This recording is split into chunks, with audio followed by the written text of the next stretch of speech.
pagi teman-teman semuanya. Hari ini saya akan melakukan diseminasi budaya positif. Nah, jadi kita akan mempelajari tentang budaya positif, di mana susunan acara dari presentasi pada pagi hari ini yaitu ada pembukaan dari ketua yayasan nanti, kemudian dilanjutkan dengan brainstorming.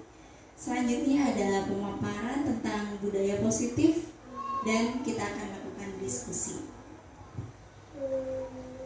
Baik, sebelum kita memulai acara, semuanya silakan untuk berdiri. Ya, jadi cari teman di sebelahnya berdua-berdua. Jadi kita lakukan senyum selama 30 detik ya, berhadapan ya, jadi berhadapan ya. Saya akan hitung selama 30 detik ya. Jadi setelah seharian kita mengajar, mungkin kita harus melepas penat. Dengan seperti itu kita bisa tersenyum kembali. Teacher Eka belum berhadapan sama Pak Omis. Teacher Eka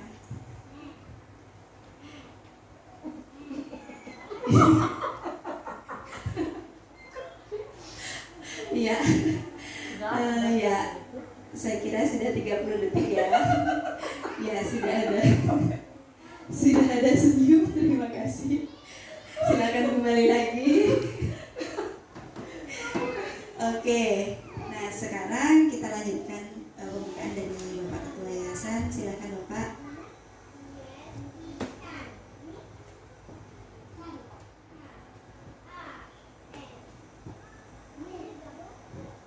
Om Swastiastu, selamat pagi kepada yang terhormat Ibu Kepala Sekolah Deka Madu Widya dan juga para staf guru jajarannya yang sudah hadir pada pagi yang begitu cerah ini.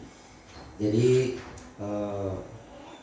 Ibu Kepala Sekolah mempunyai suatu program yang sangat luar biasa, yaitu bagaimana membudayakan sesuatu yang positif. Ya. Jadi banyak hal yang harus kita pelajari dalam hal ini dan harus kita praktikkan sehari-hari. Ya, terutama yang pertama be smile.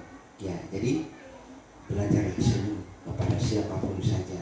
Karena senyum itu akan meluluhkan hati orang. Ya, bagaimanapun pekerjaan kita. Tetapi kalau kita hadapi dengan senyum yang tulus, ya, itu akan membuat pekerjaan kita semakin mudah. Begitu juga dengan lawan bicara kita atau dengan siapapun saja yang kita temui. Kalau kita tersenyum, pasti mereka itu akan merasa dihargai. Jadi orang pemabuk pun, orang marah pun, kalau kita bisa berikan senyum, dia juga akan merasa malu, ya, kalau dia marah. Ya, jadi banyak sekali hal-hal yang perlu kita budayakan dalam hal ini. Ya, jadi kemungkinan pemaparannya yang lebih jelas akan diberikan oleh Ibu Kepala Sekolah.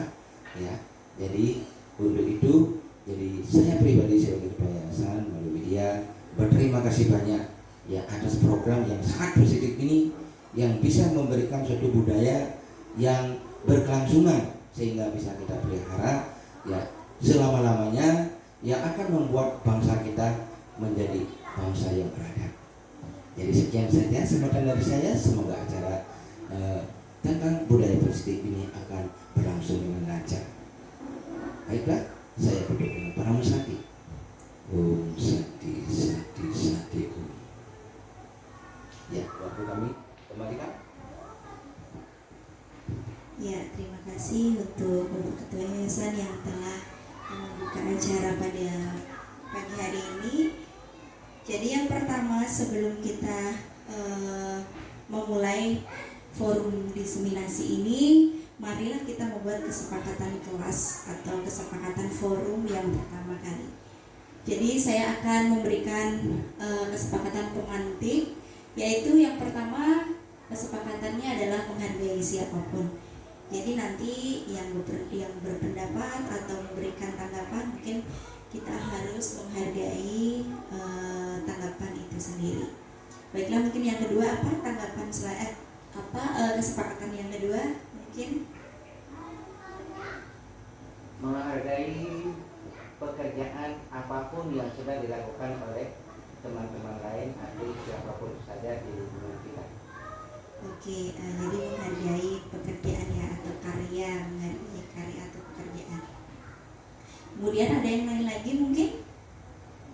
Kalau ada yang berbicara di depan, kita sepakat untuk mendengar. Iya, jadi mendengarkan orang yang sedang berbicara itu juga termasuk menghargai. Kemudian kita lanjutkan. Jadi kesepakatan hari ini menghargai siapapun, kemudian kita menghargai lawan bicara atau orang yang sedang berbicara di depan. Kemudian juga menghargai karya dari orang lain. Jadi guru yang baik harus memiliki kemampuan dalam mewujudkan budaya positif di sekolah. Jadi budaya positif tersebut dapat dijalankan dengan menerapkan konsep-konsep seperti ini. Jadi ada 6 konsep yang harus diterapkan dalam budaya positif.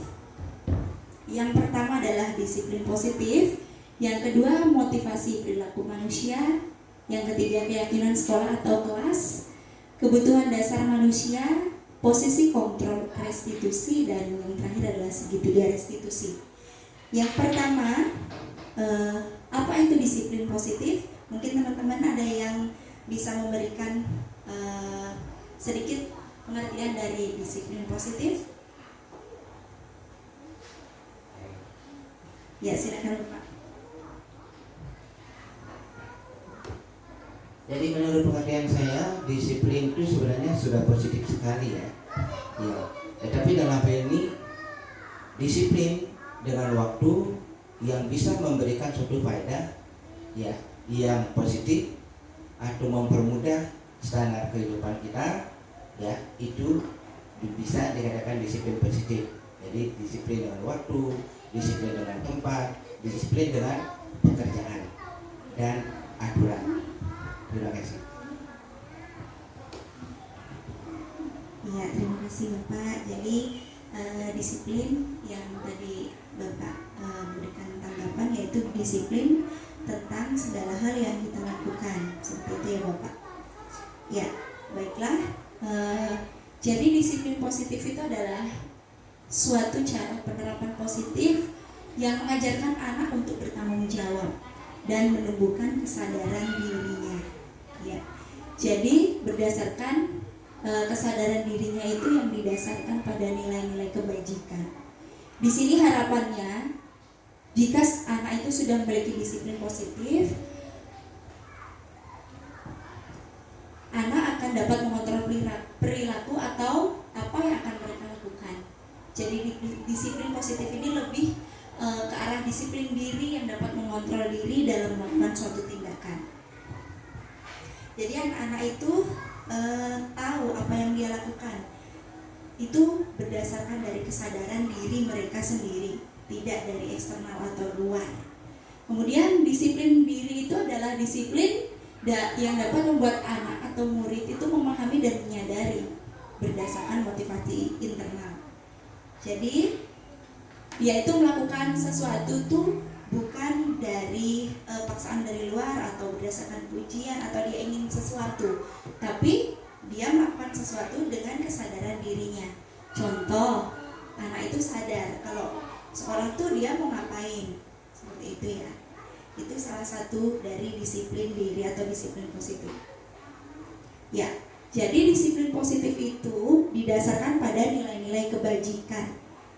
Jadi di sini ada banyak sekali nilai-nilai kebajikan, keselamatan, kemudian ada kasih sayang. Mungkin ada teman-teman yang lain lagi selain yang ada di depan yang bisa diberikan.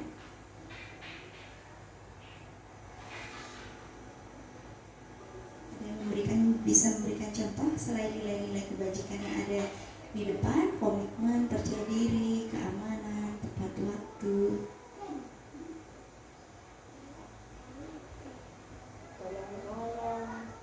Ya? Ya, tolong menolong ya, bisa tolong menolong, membantu sesama ya. ya toleransi, jadi saling menghargai juga. Jadi nilai-nilai kebajikan ini adalah nilai-nilai yang nanti dijadikan acuan untuk anak bisa berdisiplin diri. Itu dilakukan dalam bentuk pembiasaan-pembiasaan setiap hari. Jadi pembiasaan-pembiasaan itu sudah tertuang juga di dalam profil pelajar Pancasila. Jadi di dalam profil pelajar Pancasila itu ada 6 pembiasaan karakter yang tertuang, yaitu yang pertama ada beriman dan bertakwa kepada Tuhan Yang Maha Esa, berakhlak mulia, kemudian mandiri, gotong royong, bernalar kritis, berkebinekaan global, dan kreatif. Selanjutnya kita akan mempelajari tentang motivasi perilaku manusia. Jadi manusia itu berperilaku itu pasti memiliki maksud. Jadi apakah ada teman-teman yang bisa memberikan tanggapan? Apakah itu motivasi?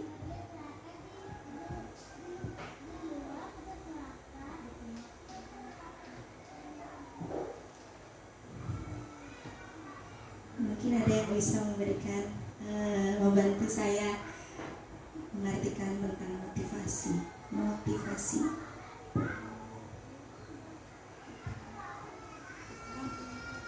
Ya? Apa motivasi? Motivasi itu dukungan, bukan? Ya, jadi motivasi itu di sini kurang lebih seperti ini ya. Jadi motivasi itu adalah dorongan. Jadi dorongan manusia untuk berperilaku. Jadi apa sih maksudnya mereka itu berperilaku seperti itu? Itu yang dinamakan dengan motivasi. Jadi di dalam yang saya pelajari di guru penggerak, di sini ada 3 perilaku manusia, 3 motivasi perilaku manusia. Yang pertama, jadi manusia itu melakukan sesuatu karena untuk menghindari ketidaknyamanan atau hukuman. Bisa saja dia melakukan sesuatu untuk menghindari hukuman.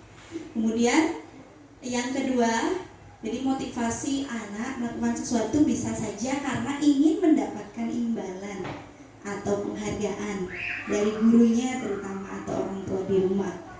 Kemudian motivasi yang terakhir adalah untuk menjadi orang yang mereka inginkan dan menghargai diri sendiri dengan nilai-nilai yang mereka percaya. Jadi kita sebagai guru memilih yang mana? Apakah yang pertama, yang kedua, atau yang ketiga? Tentu saja saya sebagai guru atau kita sebagai guru itu akan memilih yang nomor 3. Jadi untuk menjadi orang yang kita inginkan dan menghargai diri sendiri dengan nilai-nilai yang kita percaya sebagai guru. Seperti itu.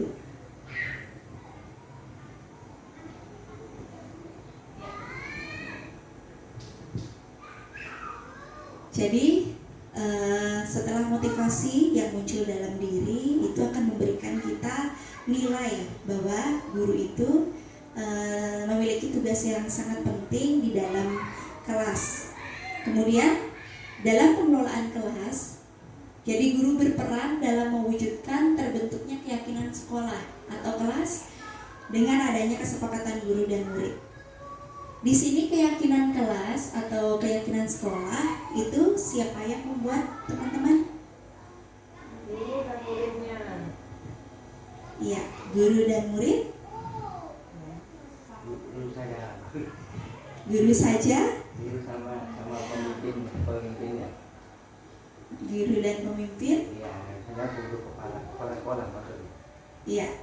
Jadi di sini kalau keyakinan sekolah itu keyakinan, artinya keyakinan yang kita maksud di sini adalah peraturan yang dibuat di dalam lingkungan itu sendiri. Jadi yang membuat adalah orang dalam yang ikut di dalamnya, bukan orang luar atau atasan atau yang tidak melakukan keyakinan ini. Jadi keyakinan ini dibuat oleh orang-orang yang akan melakukan apa yang ada di dalam keyakinan itu.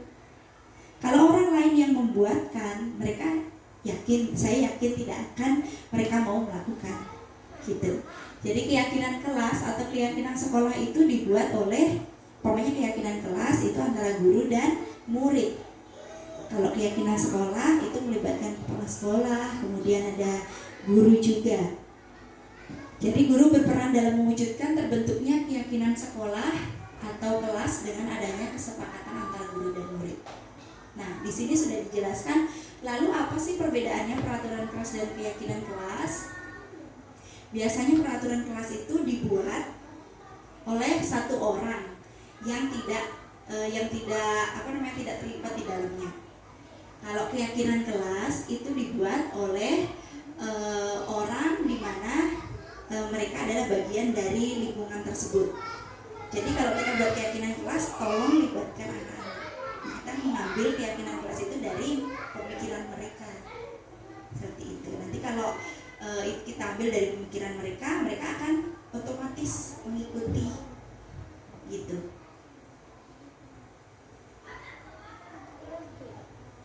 Nah, selanjutnya kita akan melaju ke materi kebutuhan dasar manusia. Ada yang bisa memberikan saya contoh kebutuhan manusia itu apa sih? Apa sih yang dibutuhin sama teman-teman? Contohnya?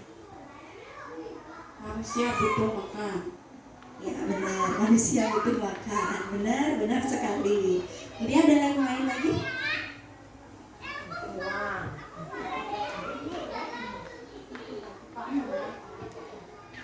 Mungkin bagi saya ya, yang paling mendasar itu memang kebutuhan pokok. Manusia memerlukan kebutuhan pokok untuk bertahan hidup, dan yang tambahannya adalah ilmu wawasan untuk menjalani semua aktivitas yang ada saat menjalani kehidupan sebagai manusia. Seperti itu. Ya, terima kasih. Jadi kebutuhan manusia adalah selain kebutuhan pokok juga kebutuhan tentang ilmu ya, untuk menjalani kehidupan seperti itu. Nah, di sini selain itu benar sekali. Jadi kebutuhan untuk bertahan hidup. Jadi selain itu kita kebutuhan dasar manusia itu didasarkan pada apa yang kita butuhkan. Di sini perilaku anak pasti ada sesuatu yang dia tuntut dari kita. Jadi dia melakukan sesuatu karena mereka butuh sesuatu gitu. Ya. Jadi tujuan kita mempelajari hal ini yaitu kita dapat menyelesaikan masalah dari murid kita. Jadi manusia itu memiliki kebutuhan seperti bertahan hidup, kemudian ada kebebasan. Jadi kebebasan untuk berpendapat seperti itu. Kemudian ada kebutuhan kasih sayang dan rasa diterima. Jadi kita anak-anak terutama mereka butuh kasih sayang. Seperti itu. Jadi mereka melakukan hal itu pasti ada maksudnya. Kemudian ada kebutuhan penguasaan. Jadi anak-anak itu ingin terlihat lebih dari temannya. Itu. Jadi kita bisa melihat anak ini butuh apa ya gitu. Dia itu cari apa sih?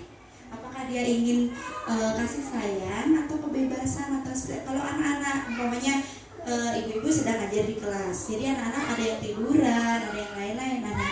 Itu kita bisa lihat anak-anak itu butuhnya apa? Apakah kebebasan untuk mereka bisa bereksplorasi dalam pembelajaran atau ingin dilibatkan dalam pembelajaran yang lebih daripada teman-temannya? Seperti itu. Jadi di sini ada 5 kebutuhan dasar manusia yang untuk bertahan hidup, kemudian kasih sayang atau rasa diterima. Jadi kita ingin dihargai. Kemudian penguasaan, kebebasan dan kesenangan ya. Nah, di sini ada studi kasus. Nanti teman-teman bisa dibaca. Jadi ada seorang guru bernama Ibu Eka ya, guru wali kelompok B. Jadi Ibu Eka ini sedang bingung menghadapi ulang salah satu muridnya yang bernama Bayu. Dari beberapa temannya itu mengeluhkan Bayu itu sering sekali minta bekal makan siang temannya. Mereka terpaksa memberikan bekalnya gitu karena Bayu sering sekali memaksa meminta. Jika Anda menghadapi situasi seperti ini, apa yang Anda lakukan sebagai guru? Kemudian menurut Anda kira-kira alasan bayi itu melakukan hal itu tuh apa? Jika kita kaitkan dengan kebutuhan dasar manusia tadi, ada kesenangan, ada kasih sayang, ada penguasaan. Mungkin ada teman-teman, apa yang mungkin kita bisa lakukan sebagai guru jika menghadapi situasi seperti ini? Oke, terima kasih atas waktunya. Mungkin dari sekilas yang saya baca, yang saya tangkap adalah peran kita sebagai guru terutama adalah untuk memberikan kenyamanan pada semua anak-anak yang ada di kelas. Berarti kebanyakan anak yang merasa tidak nyaman, berarti kelas itu sudah ada masalahnya. Berarti kita sebagai guru, untuk terutama yang bernama Bayu, mungkin kita pertama melakukan pendekatan dulu, pendekatan emosi, mencari latar belakang dan petunjuk apa sebab dia bisa melakukan hal seperti itu. Mungkin dari sana kita mendapatkan suatu petunjuk permasalahan kenapa Bayu bisa berbuat seperti itu. Apa ada latar belakang keluarga, apa ada latar belakang emang karakter anaknya seperti itu, atau bagaimana. Nanti kita melakukan pendekatan, mencari informasi sehingga kita bisa menjadi seorang guru itu bertindak dengan tepat. Nah, tapi kalau dari segi tadi kebutuhan dasar yang saya tangkap itu di sana ada termasuk ke penguasaan. Mungkin dia ingin merasa seperti pemimpin lebih daripada teman-temannya sehingga teman-temannya merasa takut kepada dia. Mungkin seperti itu yang saya tangkap. Terima kasih. Ya, terima kasih dicerita. Ada yang lain lagi mungkin? Ya, silakan Bapak. Ya, sedikit saja tambahan, tadi sudah diterangkan oleh dicerita, ya bagus sekali. Ya, jadi sebenarnya kita sebagai guru, kita harus sebagai mediator yang baik, ya, yang bisa memberikan suatu kesejukan di dua kelompok yang saling bertentangan itu, ya. Maksudnya ada yang dipaksa, ada yang memaksakan untuk memberi karena ada paksaan. Jadi satu, ya kita harus berikan suatu nasihat kepada si Bayu sendiri, ya seperti tadi pendekatannya kita cari apa sebabnya, ya latar belakang dan sebagainya, ya sudah itu terakhir kita harus berikan suatu pelajaran budi pekerti bahwa pemaksaan itu adalah melanggar aturan, jadi tidak boleh memaksakan, ya jadi biar dia bisa mengerti. Setelah itu yang kedua, dari pihak yang menjadi korban, ya yang sering dipaksa. Jadi kita juga harus berikan bahwa memberikan itu adalah sesuatu pelajaran yang sangat ya bagus sekali, ya karena bisa meringankan, ya terutama dalam segi spiritual, meringankan dosa-dosa yang kita sudah timba dari dulu, ya. Setelah itu yang kedua, bisa memberikan suatu pelajaran cinta kasih, bahwa memberikan itu untuk menolong orang lain bisa seperti kita itu adalah sangat utama, ya. Yang ketiga, ya mengajak mereka itu semuanya untuk bisa menyadari bahwa dalam kehidupan sosial kita tidak bisa ya berdiri sendiri. Jadi kita itu saling ketergantungan. Kita harus berikan budaya kepada mereka bahwa memberikan itu adalah budaya yang disebut budaya kemanusiaan yang beradab. Ya, jadi kita harus tekankan bahwa memberikan itu adalah sangat bagus sekali, tetapi dengan landasan atas tulus ikhlas. Nah itu saya, terima kasih. Ya, terima kasih Bapak dan Teacher Nita tadi sudah memberikan sudut pandang dari seorang guru, apa yang seharusnya guru lakukan jika menghadapi situasi seperti ini. Ya, jadi tadi alasannya mungkin kira-kira Bayu itu ingin dia itu menjadi pemimpin. Jadi teman-temannya ingin takut kepada Bayu, seperti itu ya Teacher Nita ya. Kemudian tadi sudah dipaparkan juga sama Bapak bahwa pendekatan kita kepada anak-anak itu sangat penting dalam menyelesaikan masalah. Ya, jadi kita lihat di sini yang pertama, Jadi alasan Bayu yang pertama yaitu karena lapar. Jika Bayu memiliki atau memberikan alasan karena lapar, itu Bayu itu sedang berusaha memenuhi kebutuhannya untuk bertahan hidup. Ya, jadi memenuhi kebutuhannya dia, makanan atau kebutuhan pokok. Jadi dia sedang berusaha memenuhi kebutuhan untuk bertahan hidup. Jadi salah satu solusinya yang kita bisa berikan kepada si Bayu ini adalah memberikan atau kita memberikan uang bekal untuk belanja, seperti itu. Sembari kita memberikan pengertian kepada Bayu bahwa untuk selanjutnya dia harus melakukan apa. Kemudian di sini ada alasan yang kedua jika kita kaitkan dengan kebutuhan manusia ya. Jadi di sini alasan Bayu yang kedua itu ada kemungkinannya karena dia merasa senang bahwa temannya tuh memperhatikan dia. Kalau dia berbuat recok di kelas tuh dia senang gitu loh, lihat temannya tuh pokoknya tertuju ke dia, semuanya teacher begini gitu, namanya dia sering-sering disebut gitu. Itu menjadi kesenangan bagi dia karena dia itu ingin diperhatikan ya, dia ingin diperhatikan, dia ingin menjadi tren di kelasnya. Terus kalau guru itu mendapatkan laporan dari teman-temannya, guru pasti akan memberikan perhatian kepada dia. Terus kalau guru itu memberitahu orang tuanya, pasti orang tuanya juga akan memberikan perhatian kepada dia. Nah, itu tujuannya dia. Kenapa dia berbuat seperti itu? Nah, Bayu itu kalau seperti itu dia sedang memenuhi kebutuhannya, yaitu rasa kasih sayang dan rasa diterima. Jadi solusinya mungkin kita bisa libatkan dia itu lebih banyak dalam pembelajaran sehingga dia merasa diperhatikan, dia merasa dia itu diperlukan gitu loh, dihargai. Kemudian ada alasan yang ketiga. Jadi alasan yang ketiga Bayu itu berbuat seperti itu karena temannya itu ingin takut sama dia gitu. Jadi Bayu bertujuan biar teman-temannya tuh takut sama dia, bener apa yang dibilang sama teacher Nita tadi. Jadi Bayu itu ingin menjadi penguasa ya. Semua teman-temannya takut sama dia. Itu alasannya dia juga bisa.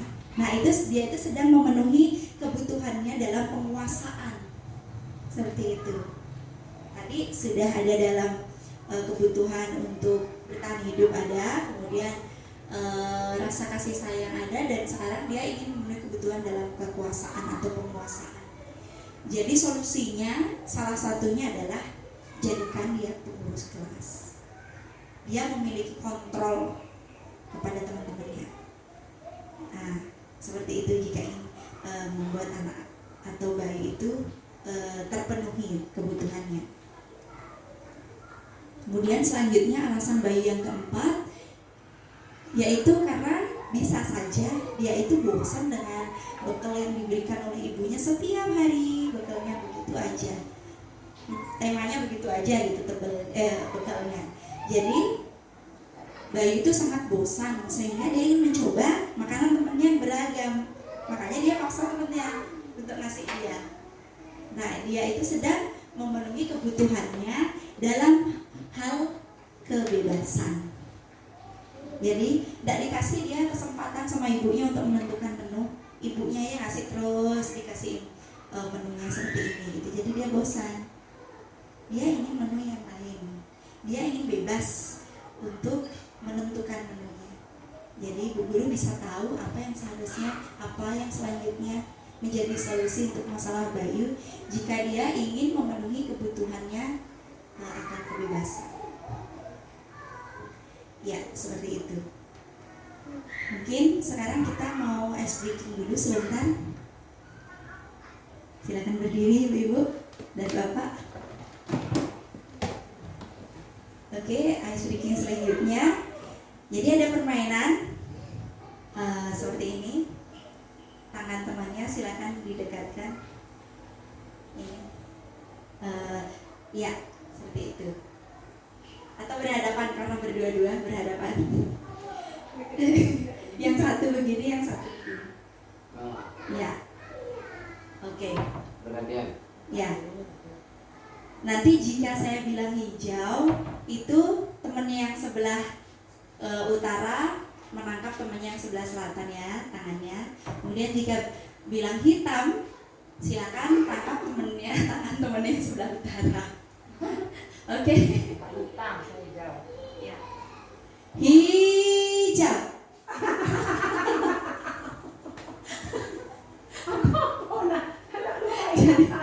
Jadi harus dilepas dan menangkap. Oh gitu. Oke. Oke. Sekarang silakan konsentrasi lagi. Hijau.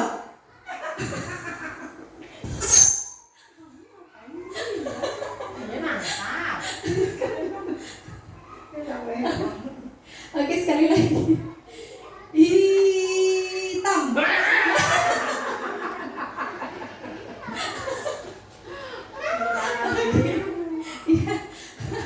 Oke.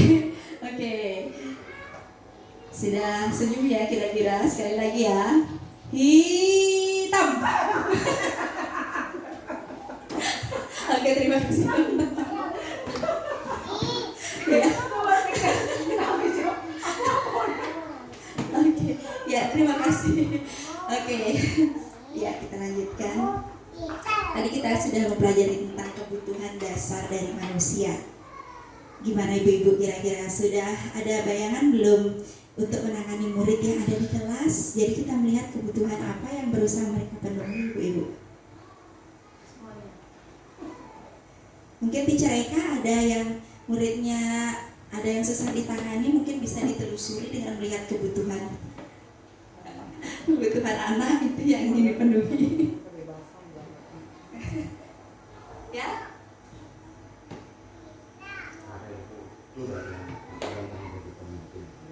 Iya. Iya. Jadi dia apa aktif ya di kelas? Bisa dikasih tahu. Ya, oke. Sekarang kita lanjutkan dengan 5 posisi kontrol restitusi.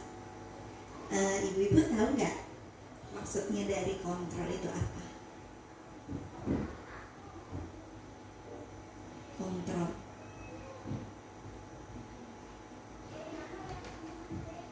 Ada yang bisa bantu saya? Untuk bisa mengendalikan, Bagaimana Pak? untuk ambil kendali. Iya, benar sekali ya. Jadi kontrol itu adalah mengendalikan, mengontrol, mengendalikan. Jadi 5 posisi kontrol restitusi. Ini mungkin pernah dengar belum restitusi?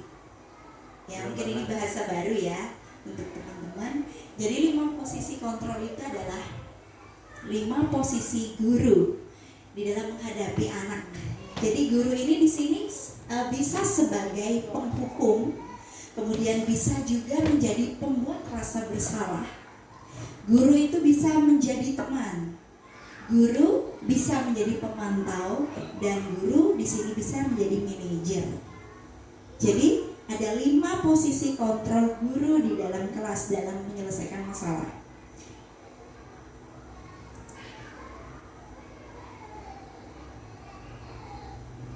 Ya, jadi 5 posisi kontrol ini dari 1 dan 2 itu guru menjadi sebagai penghukum.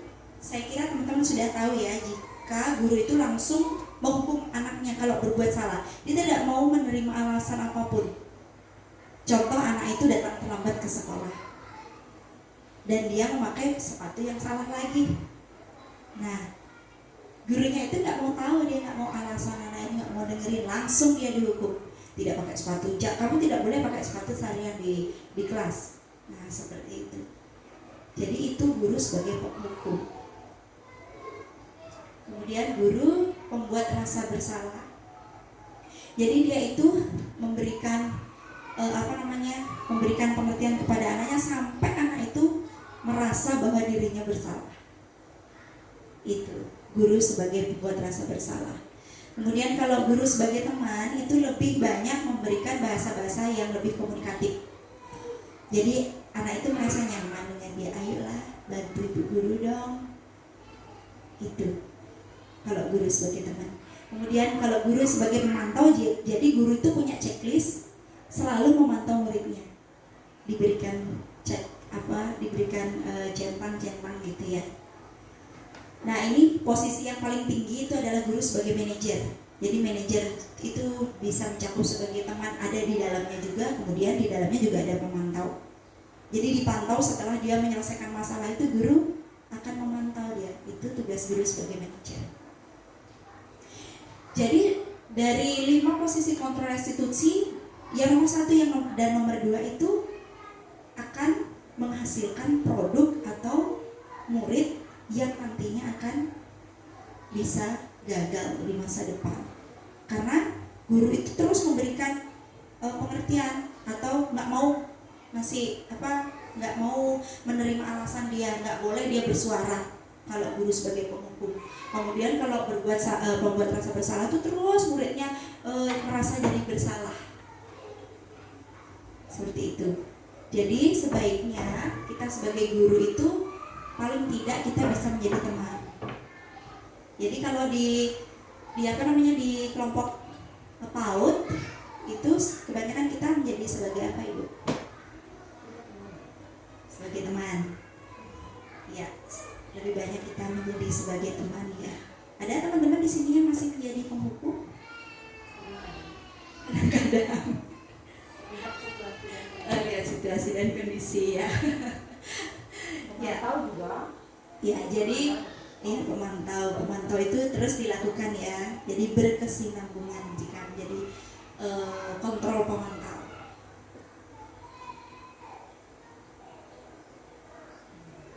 Nah, tadi kita sudah mengenal 5 posisi kontrol guru. Jadi sebaiknya kita memposisikan diri dari nomor 3 sampai 5. Hindarkan diri dari posisi 1 dan 2. Karena itu akan menghasilkan produk atau murid yang gagal di masa depan. Karena memberikan menyakiti perasaan gitulah ya istilahnya. Jadi di sini ada langkah-langkahnya setelah guru memposisikan diri dalam kontrol. Kemudian guru akan melakukan langkah-langkah apa yang bisa dilakukan dalam menangani atau menyelesaikan masalah anak di kelas. Namanya segitiga restitusi. Jadi kenapa disebut segitiga? Karena dia ada 3 langkah. Segitiga, jadi ada 3 langkah di sana. Apa yang harus dilakukan dalam 3 langkah itu? Nah, seperti ini segitiga restitusi. Jadi restitusi adalah proses menciptakan kondisi bagi murid yang memperbaiki kesalahan mereka, sehingga mereka itu bisa kembali ke kelompok mereka dengan karakternya yang lebih kuat. Kalau murid berbuat salah, jangan langsung dihukum. Apa yang harus kita lakukan pertama? Menanyakan dengan pendekatannya. Tadi teacher Nita sudah bilang pendekatan emosi. Oke, terima kasih. Jadi di dalam segitiga restitusi itu yang pertama yang kita lakukan adalah langkahnya menstabilkan identitas. Apa sih itu menstabilkan identitas? Jadi kita membuat dulu murid-murid menjadi nyaman. Jika kita panggil dia, kalau dia berbuat salah kita panggil dia, tadi kamu begini ya. Kira-kira murid mau nggak terbuka untuk bicara? Takut kan? Iya benar, takut. Jadi kita stabilkan identitas dengan bahasa-bahasa yang membuat dia nyaman dulu sama kita. Seperti itu. Kemudian baru kita validasi tindakan yang tadi sudah dia lakukan. Tadi temanmu bilang sama bu guru kayak begini nih, benar kamu lakukan seperti ini? Itu termasuk ke validasi tindakan. Jadi kita tanyain dia, benar nggak kamu lakukan ini? Jangan dari satu pihak aja kita dengerin, tadi si Farel bilang begini loh, begini. Kok kamu begini langsung bertanya begitu. Jadi kita harus lakukan validasi, benar nggak yang dia lakukan seperti itu. Kemudian setelah itu baru kita tanyakan keyakinan kelas yang tadi sudah dibuat. Kira-kira kalau pukul-pukul temannya boleh nggak? Kan kita sudah buat keyakinan di kelas.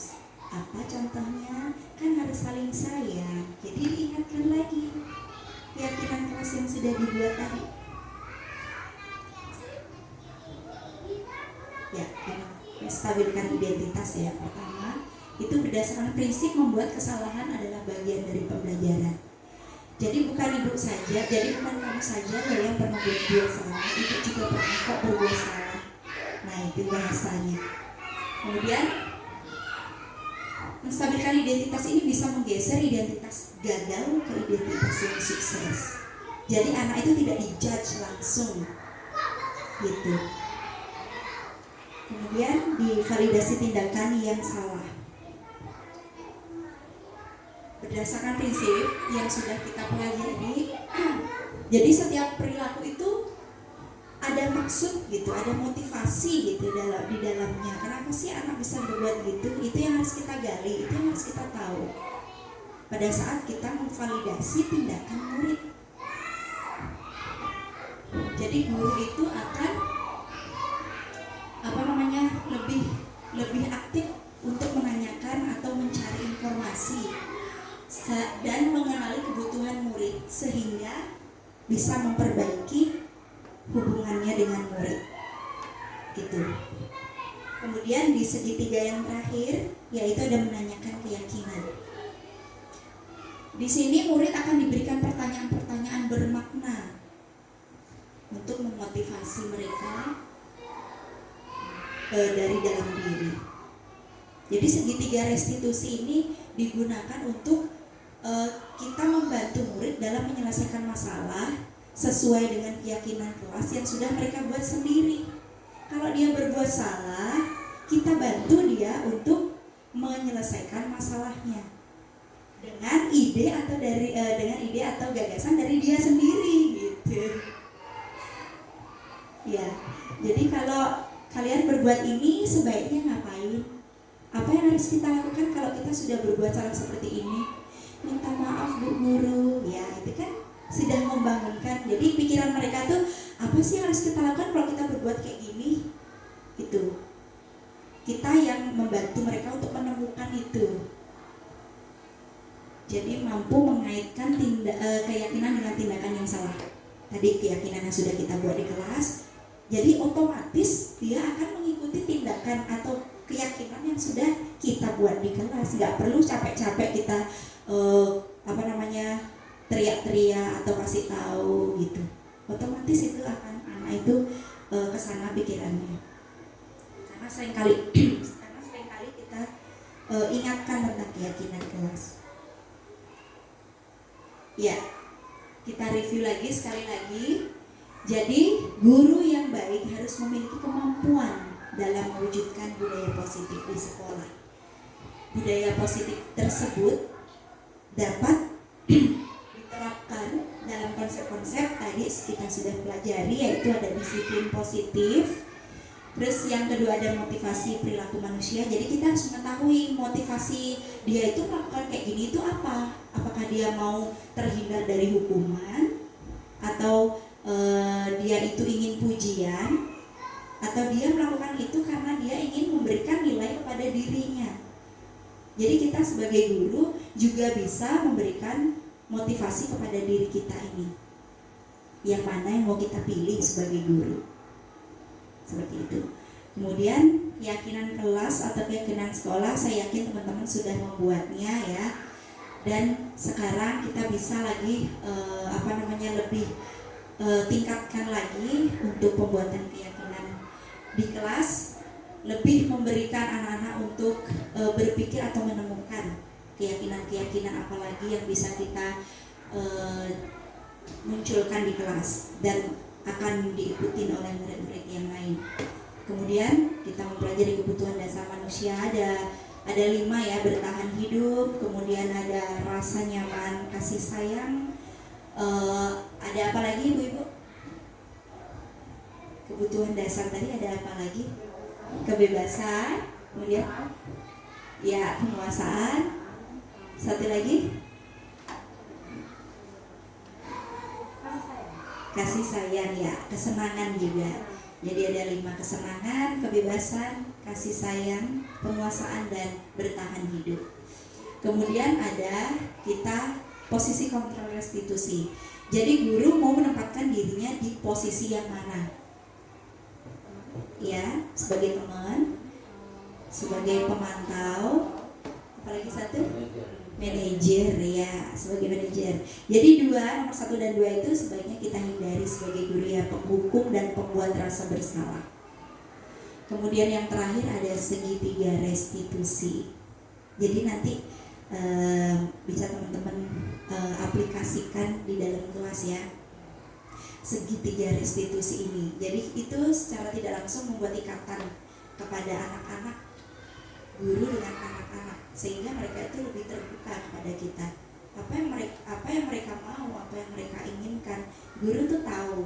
Sehingga guru dalam kelas, dalam mengemas pembelajarannya itu lebih variatif dan membuat anak-anak itu nyaman dan mau belajar di kelas. Seperti itu. Ya, mungkin itu tentang budaya positif. Ada 6 poin yang sudah teman-teman simak tadi. Sekarang apakah ada pertanyaan mungkin dari teman-teman tentang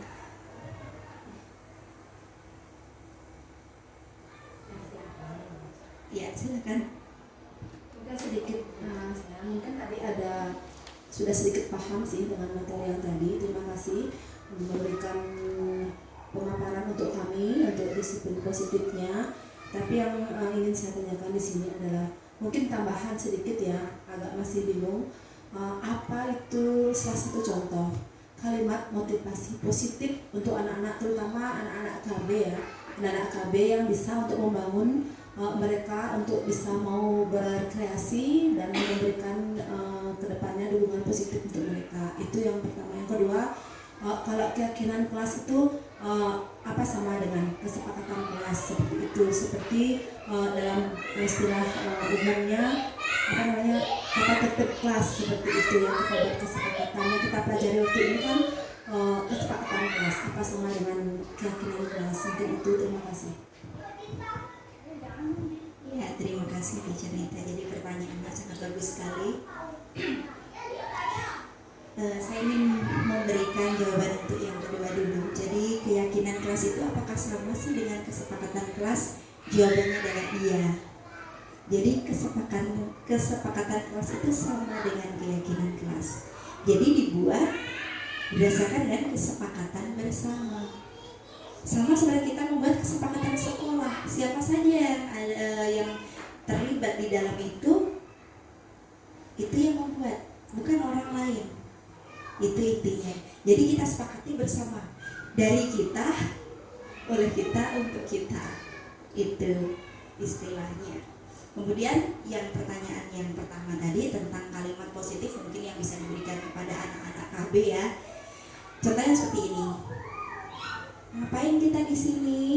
Bersenang-senang. Kemudian kita pasti bisa. Kita anak hebat. Seperti itu. Jadi itu mungkin diberikan pengulangan biar dia itu bisa meresapi apa yang menjadi motivasi. Pokoknya kita di sini bersenang-senang. Tidak ada yang sedih-sedih, tidak ada yang terpaksa untuk sekolah. Itu karena KB kan baru mulai masuk ya, yang mengenal lingkungan baru di sekolah. Jadi anak-anak berikanlah vibrasi yang positif untuk anak-anak. Ya mungkin seperti itu cerita. Ya. Ada pertanyaan yang lain lagi dari teman-teman?